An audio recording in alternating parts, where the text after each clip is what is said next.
dans le grand mouvement contre la réforme des retraites le 5 décembre prochain. À la RATP, le premier syndicat, l'UNSA, est en pleine opération de communication. L'idée, c'est d'aller discuter avec les voyageurs pour leur expliquer le pourquoi de la grève.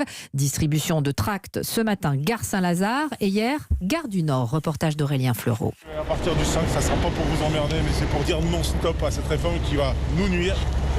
Merci beaucoup. Bon courage, on vous soutient. Des paroles qui rassurent les syndicalistes de l'UNSA dans le hall de la gare du Nord et qui tranchent avec des moments plus tendus, comme avec cette dame qui avait un rendez-vous médical prévu de longue date le 5 décembre. Il faut que je vienne à Paris, que je prenne un hôtel, etc. Ça va me coûter 3 mois. Madame, vous croyez que j'ai les moyens comme ça? Non, mais j'entends, mais vous Parce parlez qu'il à y en a une l'instant. poignée qui fait grève. Les salariés défilent, sortent de leur RER ou de leur métro, plus ou moins intéressés par les tracts. Mais certains s'attardent, comme Pierre, qui soutient la mobilisation. On sera à leur place, on fera exactement pareil. Je serai rentré dans cette fonction en me retire ce que j'avais droit, ce qui est marqué sur mon contrat.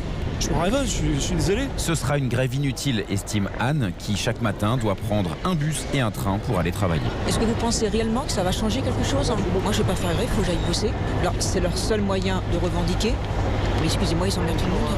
Et le sourire revient quand une salariée de l'hôtellerie prend plusieurs tracts pour les distribuer elle-même à ses collègues.